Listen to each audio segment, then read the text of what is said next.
everyone, Chris Lyon here, and I am joined by Reece Roark, who is a director this year for the Louisiana Film Prize. We're going to get into that in just a moment. However, I do want to remind you all that Prize Fest is coming up. Film Prize is going to be Thursday, September 30th through October 2nd. That's a Saturday. But there is so much more going on at Prize Fest. We have, of course, the film, we have food, music, fashion, comedy. There's a whole slew of events that are out there for you to enjoy. So go over to prizefest.com, check out all that we have to offer. You can get insights from these artists, whether it's their designs or their music. And of course, the films and the filmmakers have all of their info on the film page, and not the least of which, you can check out the tickets page, which is where you'll be able to buy those tickets. As you're doing that, keep in mind that Prize Fest is a festival that's going to be requiring either a COVID vaccination card or a proof of a COVID negative test within 72 hours of your arrival at the festival. So be keeping that in mind as you're buying your tickets and planning your Prize Fest experience. All right, without further ado, I want to bring up my good friend and Film Prize filmmaker, Reece Roark. Howdy. Fantastic. Thanks so much for joining us today. We have a lot of ground to cover talking about your film. So I want to dive right in. Why don't you give us some information about the film and what it's about and how you came up with this idea? The idea actually was my wife, Hannah, my co-producer. She was production designer. I have a cat who wants to speak on my behalf right now, sorry. The story is semi-autobiographical for her. So every year we want to make a film for Film Prize, and this is one she wrote back in the spring, and I read it. It was really my favorite script that she's written. I was really drawn to it because it's semi-autobiographical, and it takes place at the time in her life when I met her, and we've been married now for 16 years. So this was, the time we started dating is exactly the point in the main character's life for her. So that's what drew me to it. And I felt like I knew it, I could see it, I could visualize this world because I was a part of it way back when. So Absolutely. And of course, the title of the film is Pictures of the Sky. That's right. So it's a wonderful film. It has a fantastic lead actress. How did you go about casting for this film in light of a subject that's so personal? It worked out so great. She was the first person I had in mind. I worked with her on a feature film back in May when we were. What's her name? Her name is Zoe Graham. She was in Christine Chin, Film Prize veteran. She directed a feature called Urzuli down in South Louisiana back in May, and I got to work on that show and had a great experience working with Zoe, and I thought she would be great for the character. I reached out to her and contacted her agent, and she read the script, and she was like, you know what? I was actually an art major in college, which the lead character is an artist, and a big part of the film is exploring art through her mind and her experience. So she was drawn to the script and really wanted to do it.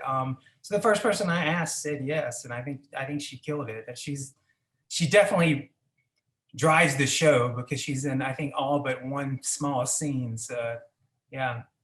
Yeah, it again, her performance is really wonderful, and I will say that the whole picture feels so professionally made and really well acted. I think you've got a lot going for yourself there.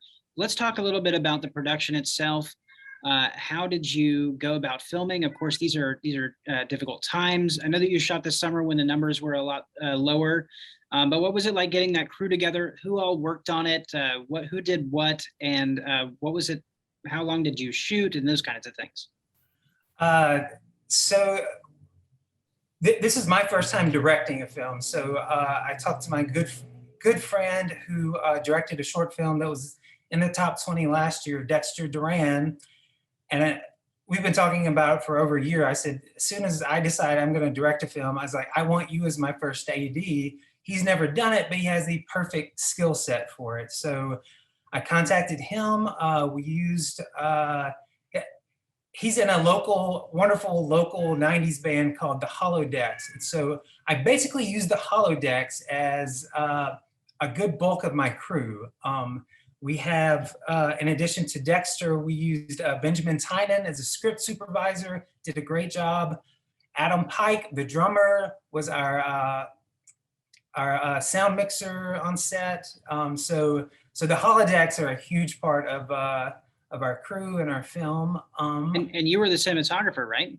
I was, yeah. I shot it. I did all the lighting and things, and yeah. So that's a fun thing. First time director, but also I took the lead in the producing role on this one. I did the bulk of that work because Hannah was finishing up a movie in Charlotte when I was prepping. So sometimes I have to have a conversation with myself and make a decision as either a producer, a DP, or a director. And it's kind of nice to have that freedom to be like, all right, I understand this problem from these angles. Right now, the DP wins this argument. So that's kind of fun. But in addition, rounding out our crew, we had a great local makeup artist, Lisa O'Neill, came on, who, after she agreed to do it, I just kept thinking of her for a role in it. And she did an amazing job playing the role of Samantha in our film as well, our makeup artist. I was contacted by Felicia Kay, who said she would love to be a part in some way. So I brought her on set, and she knew what she was doing. So she ended up starting with stills photography and ended up more of in a role of another AD, and it was great. Just great having that support, around me. It was such a fun experience on set. It wasn't stressful. It was making a movie with friends. It was great.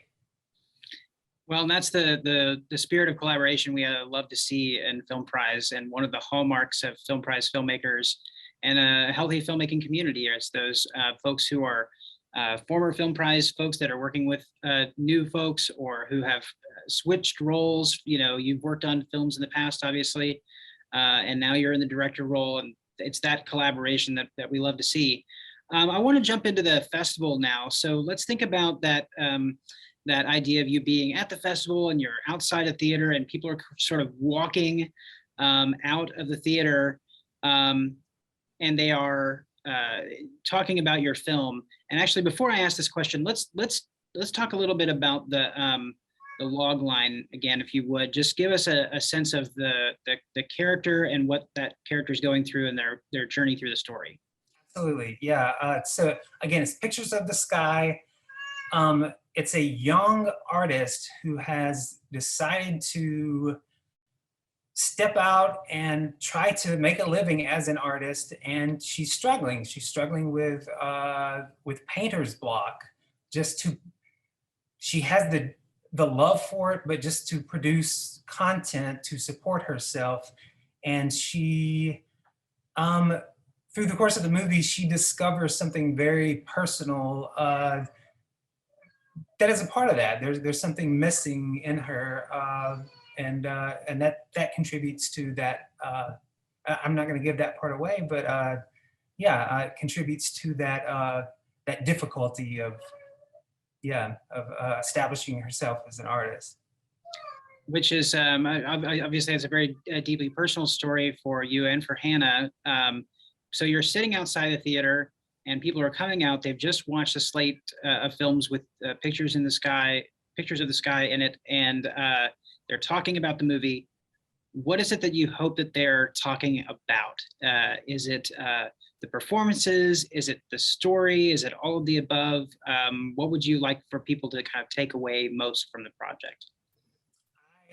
Definitely all of the above, but I feel so grateful that Zoe came and did such an amazing job. I want people to realize how special that is. I would love to hear a lot of chatter about her because she really just carries the thing. Also, just want people to be moved by the story, because I was, when I read the script, it will feel validating if the reason I was drawn to the script is the reason people are enjoying the film, that means this team did something right, you know? Absolutely. So let's kind of fast forward through the festival. Let's imagine for a moment that you're sitting at the awards brunch, and up on stage comes this giant check covered by a veil. The envelope opens and the veil moves aside, and the title "Pictures of the Sky" is written on there as the grand prize winner. What's your reaction, and what happens to that $25,000 cash? I don't know what the reaction will be.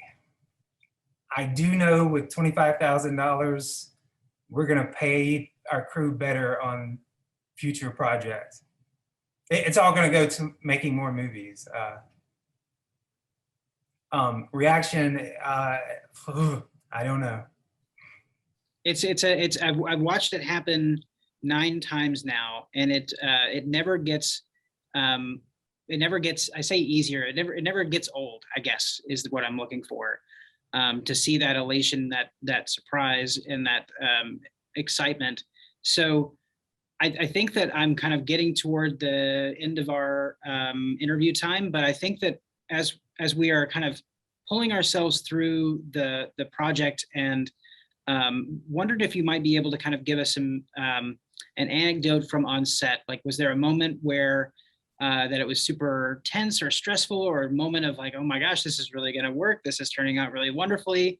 You wore a lot of hats, and of course you had those wonderful people around you. Share us a little anecdote from set. Let's see. It's amazing how smoothly things went for us. This is not interesting at all, but I really didn't want everybody working long days. So it was my goal to work no longer than 10-hour days. And day one, we finished in like 8.5 or 9 and shot a lot of coverage. So there was not a lot of tense moments. There were day one mistakes, like you get out there, your crew's there for the first time together, mistakes are made. Day one, we shot all of the scenes in the dorm room, which is our biggest conversation scenes. And I realized that when I was doing camera tests the days before, I did not have my camera set to record audio in the speakers, which going to sync your audio later, you want that. Your clapboard did nothing for you for the whole first part of the day. So, that's something, once I'm looking at dailies, I realize, and I'm like, oh, wow. But that's all on me. Well, first day is always a day to work things out. And I want to point out to the audience that you do a lot of work in props and set design and things like that.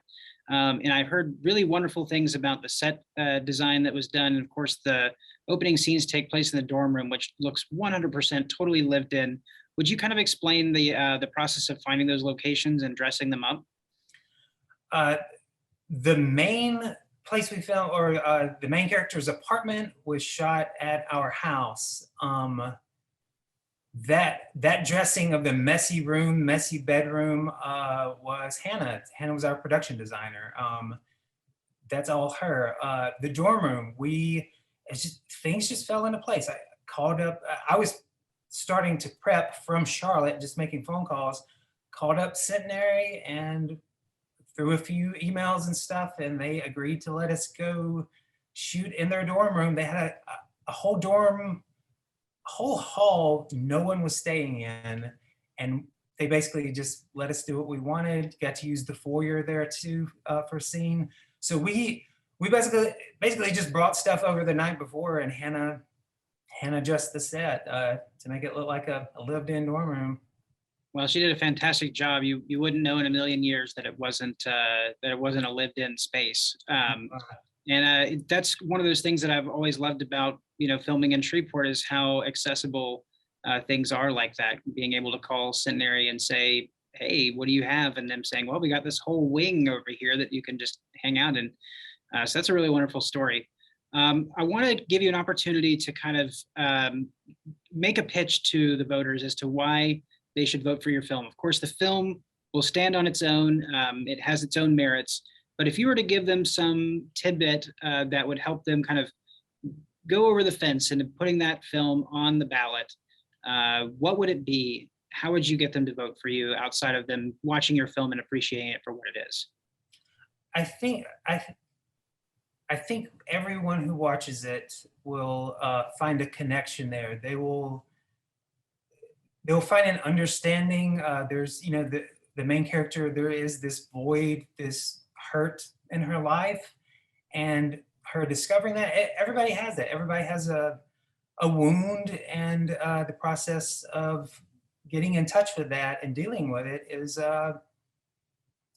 something we all experience.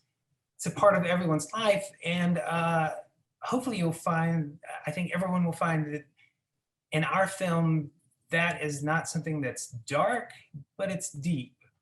And so I think that connection is going to be there. That's a fantastic way to wrap things up. But of course, the last thing that we have to do before we end any prize meeting or festivity, we're going to do a Viva la Film Prize on 3. Are you ready? I'm ready. All right, here we go. 1, 2, 3. Viva la Film Prize! Fantastic. Thanks so much, Reese. We'll see you next time.